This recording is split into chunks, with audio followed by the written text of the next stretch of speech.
તો મિત્રો ડેમો વિડીયોની અંદર તમે અત્યારે જે વિડીયો જોઈ મિત્રો એ ટાઈપનો વિડીયો તમને એક જ ક્લિકની અંદર બનાવતા શીખવાડીશ. ખાલી તમે ફોટો મૂકશો એટલે તમારો વિડીયો કમ્પ્લીટ બનીને રેડી થઈ જશે. તો તમારે પણ એવો વિડીયો બનાવતા શીખવું હોય તો વિડીયોને લાઇક કરી ચેનલને સબસ્ક્રાઇબ કરી દેજો. બરાબર, તો મિત્રો એ ટાઈપનો વિડીયો બનાવવા માટે સૌથી પહેલાં તો તમારે અલાઇટ મોશન એપ્લિકેશનની જરૂર પડશે. તો અલાઇટ મોશન એપ્લિકેશનની લિંક તમને ડિસ્ક્રિપ્શનની અંદર મળી જશે, ટેલિગ્રામ ગ્રુપની અંદર મળી જશે અને તમે પ્લે સ્ટોરની અંદરથી પણ તમે અલાઇટ મોશન એપ્લિકેશન ડાઉનલોડ કરી શકો છો. બરાબર, તો ડાઉનલોડ કરી જવાનું છે. ડાઉનલોડ કર્યા બાદ અલર્ટ મોશન એપ્લિકેશન તમે ઓપન કરશો એટલે આ રીતના તમને કંઈક એનો ઇન્ટરફેસ જોવા મળશે. બરાબર, તો તમે જોઈ શકો છો સૌથી પહેલાં તમારે શું કોણ છે ઉપર ઓપ્શન દેખાશે તમને તેના પર ક્લિક કરી અલાઇટ મોશન એપ્લિકેશનને સાઇન ઇન કરી દેવાનું છે. સાઇન ઇન કર્યા બાદ નીચે તમને અહીંયા પ્રોજેક્ટ વાળો ઓપ્શન દેખાશે તેના પર તમારેથી ક્લિક કરવાનું છે. બરાબર, અહીંયા તમે જે એડિટ કર્યા હશે તમારા પ્રોજેક્ટ તમને જોવા મળશે. બરાબર, તો તમારે શું કરવાનું છે અહીંયા તમારે બીટમાર્ક પ્રોજેક્ટ અને આ ટેક્સી વેબ પ્રોજેક્ટ આ બંને પ્રોજેક્ટને ડાઉનલોડ કરવાના છે. બંને પ્રોજેક્ટની લિંક તમને ડિસ્ક્રિપ્શનની અંદર મળી જશે. બરાબર, તો બંને પ્રોજેક્ટને તમારે ડાઉનલોડ કરવાના છે અને તમને XML ફાઇલ પણ હું આપી દઈશ. બરાબર, અને પ્રોજેક્ટ એડ કરવામાં કંઈ બી પ્રોબ્લેમ આવે ને તો ખાલી કમેન્ટ કરીને જણાવી દેજો, હું તમને પ્રોપરલી એડ કરતાં શીખવાડીશ. બરાબર, ઓલરેડી એના પર એક વિડીયો તો બનાવેલું છે, તો પણ ના થાય તો ખાલી કમેન્ટ કરીને જણાવી દેજો. બરાબર, તો તમારે પ્રોજેક્ટ એડ થઈ જાય પછી તમારે શું કરવાનું છે સૌથી પહેલાં તમારે એડ કરવાનું રહેશે, ઓપન કરવાનું રહેશે બીટમાર્ક પ્રોજેક્ટ. તો બીટમાર્ક પ્રોજેક્ટને ઓપન કરશો એટલે તમને ઘણા બધા લેયર તમને જોવા મળશે. બરાબર, આ રીતે તમને અહીંયા ડબલ બીટમાર્ક પહેલાં જોવા મળશે, ત્યાં તમારે આવી જવાનું છે. પછી પ્લસ ઉપર ક્લિક કરી મીડિયા ઓપ્શન છે અને ફોટો તમારે જે પણ પર વિડીયો બનાવવાનો હોય ફોટો લઈ લેવાનો છે. બરાબર, આ ફોટો લઈ લો છું. પછી 3 ટપકા પર ક્લિક કરી ફોટાને ફિલ્સ કોમ્પ્લેટ એરિયા કરી દેવાનું છે અને ફોટાની લંબાઈ વિડીયોની લંબાઈ પ્રમાણે લાંબી કરી દેવાની છે. બરાબર, પછી ફોટાને ખેંચીને તમારે નીચે અહીંયા લઈ જવાનું છે શેડો બેકગ્રાઉન્ડની નીચે. બરાબર, આ રીતે તમને જોવા મળશે. બરાબર, અહીંયા લાઈને મૂકી દેવાનું છે.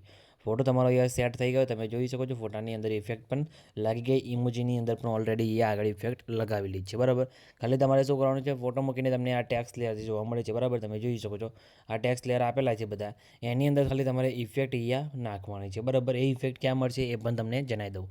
તો એના માટે તમારે શું કરવાનું છે ફક્ત બેક આવી જવાનું છે અને પછી નીચે તમે જોઈ શકો છો આપણે બીજી પણ લિંક આપી છે ડિસ્ક્રિપ્શનની અંદર ટેક્સ ઇફેક્ટ પ્રોજેક્ટની. બરાબર, તો એને તમારે એડ કરી દેવાનું છે અને એડ કરીને ઓપન કરવાનો છે ટેક્સ ઇફેક્ટ પ્રોજેક્ટને. બરાબર, એને ઓપન કરશો એટલે તમને આ રીતના બંને લેયર જોવા મળશે. બરાબર, આ રીતે 2 લેયર.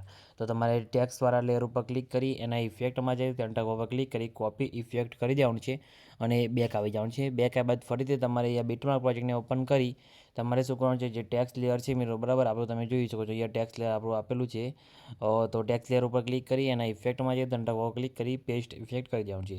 પછી ઇમોજીની અંદર જઈ ઇફેક્ટના ઓપ્શનમાં જઈ 3 ટકા ક્લિક કરી પેસ્ટ ઇફેક્ટ તમારે કરી દેવાનું છે. નીચે આ બાદ સ્કેચિંગની તમારે અહીંયાથી તમે જોઈ શકો ટેક્સ ટ્રાન્સફરવાળો ઇફેક્ટ દેખાય. બરાબર, એને તમારે અહીંથી બંધ કરી દેવાનું છે એટલે તમારા વિડીયોની અંદર તમે જોઈ શકો ટેક્સમાં પણ ઇફેક્ટ લાગી જશે અને તમે ઇમોજીની લેયરની અંદર પણ ઇફેક્ટ લાગી જશે. તો જેટલા પણ અહીંયા આપણે ટેક્સ લેયર અહીંયા આપેલા છે બધાની અંદર તમારે આ ઇફેક્ટ અહીંયા પેસ્ટ કરવાનો રહેશે. ઇમોજીની અંદર પણ તમારે ઇફેક્ટ પેસ્ટ કરીને આ ટેક્સ ટ્રાન્સફોર્મવાળો ઇફેક્ટ બંધ કરવાનો રહેશે. બરાબર, એટલે તમારા ઇમોજીની અંદર પણ આ રીતે ઇફેક્ટ લાગી જશે. તમે જોઈ શકો છો આપણો વિડીયો કમ્પ્લીટ બનીને રેડી થઈ ગયું છે.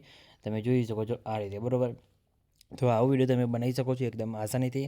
તો મિત્રો વિડીયો તમને કેવું લાગ્યું કમેન્ટ કરીને જણાવી દેજો અને મિત્રો વિડીયો સારું લાગે તો વિડીયો લાઇક કરવાનું ભૂલતા નહીં. તો મિત્રો વિડીયો બની જાય પછી તમારે શું કરવાનું છે શેર ઉપર ક્લિક કરી વિડીયો ઓપ્શનમાં જે તમારા મોબાઈલની અંદર જેટલી એક્સપોર્ટ સપોર્ટ કરતી હોય એટલે તમારે અહીંયાથી સિલેક્ટ કરવાનું રહેશે. સિલેક્ટ કર્યા બાદ નીચે તમે એક્સપોર્ટ ઉપર ક્લિક કરશો એટલે તમારો વિડીયો અહીંયા સેવ થવાનું શરૂ થઈ જશે, કંઈ બી પ્રોબ્લેમ નહીં આવે. બરાબર, તો તમે જોઈ શકો છો મિત્રો આપણો વિડીયો એક્સપોર્ટ થવાનું શરૂ થઈ ગયું છે, કંઈ બી પ્રોબ્લેમ આવે નથી.